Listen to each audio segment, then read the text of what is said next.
Olá pessoal que acompanha o Simples Assim, a gente está aqui em Ribeirão Preto hoje com a doutora Daniela Meca, no Brasil Salomão e Max Advocacia. E ela vai falar pra gente o ponto de vista dela, né, amparado, é óbvio, na lei, sobre aborto.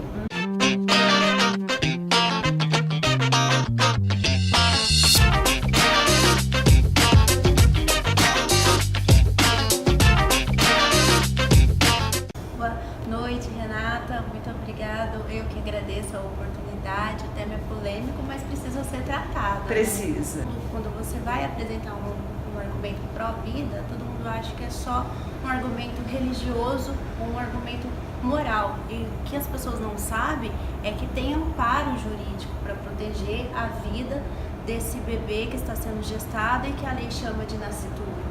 Na verdade, Renata, a gente não tem só uma lei, mas todo o ordenamento jurídico, isto é, todo o conjunto de leis que são vigentes no Brasil, protege o nascituro e o considera como pessoa humana. Muito se discute a partir de qual momento a vida passa a ser protegida juridicamente. É uma discussão jurídica, é uma discussão médica, e aí a gente tem várias correntes Religiosa e também. religiosa que tenta explicar o início da vida.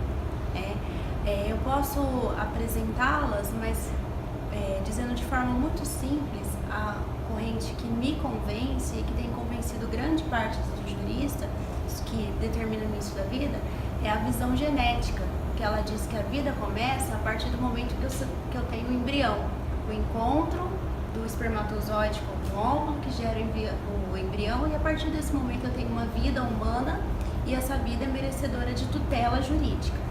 Nossa Constituição Federal, que é a nossa principal lei, é o fundamento do ordenamento jurídico brasileiro. É a soberana. É a soberana. Ela diz que todos têm direito à vida sem distinção de qualquer natureza. Então, se é sem distinção, eu não posso dizer que aquela pessoa que nasceu tem mais direito à vida do que aquela que ainda está sendo gestada. E, além disso, assim, de forma muito mais enfática, eu tenho um artigo na Constituição Federal, que é o 225, que diz que todo ser humano tem o direito ao meio ambiente sadio para as presentes e futuras gerações. Então, esse indicativo de futuras gerações vem reafirmar esse direito à vida daquela pessoa que ainda está sendo gestada, porque são eles que são a nossa futura geração. Como se não bastasse isso, eu tenho uma convenção internacional que foi recepcionada pelo Brasil das pessoas portadoras de deficiência que reafirmam o direito à vida sem qualquer distinção. E tem a convenção muito famosa, inclusive, a Convenção Americana de Direitos Humanos, que ela é enfática ao dizer que a vida começa na concepção, corroborando aquela visão genética que eu falei para você, que é a que eu adoto e que tem sido adotada por grande parte dos juristas. Por que a discussão? O nosso Código Civil, que é a lei que rege as relações das pessoas em sociedade, as relações entre particulares, ele diz que os direitos seriam garantidos com o nascimento com vida, mas que a lei põe a salvo os direitos do nascituro. E isso, o artigo 2º, gera essa polêmica. Bom, é a partir do nascimento ou a lei põe em direito? Qual é o alcance disso? Na verdade, até corrigindo, o que o código diz é que a personalidade começa com o nascimento com vida, mas a lei põe a salvo os direitos do nascituro. Houve um erro, Renata, na redação desse artigo, porque quando a lei diz personalidade, ela queria dizer, na verdade, capacidade. E de forma simples, qual é a diferença entre personalidade e capacidade? Capacidade é a aptidão para eu titularizar relações patrimoniais, para eu adquirir, para eu receber bens. E para essas situações, eu preciso do nascimento com vida. Então, para um bebê receber uma herança, por exemplo, ele precisa nascer com vida, e mesmo que ele morra no momento seguinte, ele terá o direito à herança, né? E aí os sucessores deles, que são os pais, recebem a herança para ele.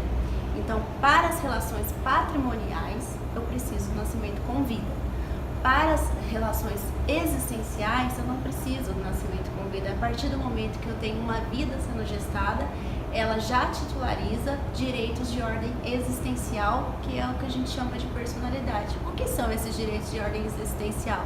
É o direito ao nome, à honra, à imagem, tanto que nós encontramos decisões condenando alguém por violar a honra do nascituro, daquele bebê que está sendo gestado. Isso demonstra mais uma vez que esse bebê tem uma proteção jurídica. O Código Penal, para as hipóteses de estupro, ele fala do aborto que ficou conhecido como aborto humanitário. Nesse caso, o aborto já é permitido, tá? Por causa da violência contra a mulher. Tá? Às vezes é uma menina, né? Tem Isso. 14 anos, tem 16 anos. Acontece que às vezes a gravidez também pode se originar de relações que não foram planejadas, mas que foram consentidas, né? Que não há ocorrência do estupro. E nesse caso, a vida desse novo ser humano, ela tem que ser protegida. Entendi. A gravidez foi indesejada, mas a vida é protegida. Aí depois, uma vez que a lei protege esse nascituro, a mãe pode se recusar a ficar com ele, coloca essa criança em adoção. A gente está criando um problema social? Então, a gente precisa desvincular a questão da gestação com a questão da maternidade. Tá. Isso seria um meio termo para se resguardar ao mesmo tempo a autonomia da mulher e a vida desse embrião. Inclusive, é possível você adotar aquele bebê que está sendo gerado. E, então, esse bebê já teria o encaminhamento à adoção. Essa mulher, ela tem que ser atendida por uma equipe multidisciplinar, com psicólogos, médicos e assistência jurídica e social também, ser orientada. E quando nascer, se ela confirmar o interesse dela em colocar essa criança para adoção, essa criança vai receber uma família adotiva e ela vai continuar a vida dela, né? Com a autonomia dela, ao planejamento familiar dela, e a vida dele vai ser preservada. Como a gente não tem uma hierarquia entre direitos fundamentais e a autonomia e a vida são direitos fundamentais, a gente tem que sempre buscar uma solução que, na medida do possível, assegure os dois. Então, essa possibilidade da adoção seria essa solução meio termo. Doutora Daniela, e no caso da mãe que durante essa gestação corre risco de morte, a vida dela, né, pode sofrer com essa gestação?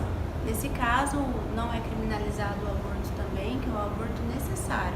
Na verdade, já é permitido o aborto em 3 situações: o estupro, no caso de risco para a gestante, e no caso de anencéfalos, que não era uma hipótese prevista na lei e que, por construção do Poder Judiciário, de uma interpretação, passou-se a permitir. E é essa mesma construção que uma parte da sociedade tem buscado para entender que o aborto deixe de ser crime até 12 semanas. Ultimamente, tem se colocado o feto como inimigo da mulher. Na verdade, ele não é inimigo da mulher, ele é a consequência apenas ou de uma gravidez indesejada, de uma coisa que aconteceu, mas ele é consequência e não causa.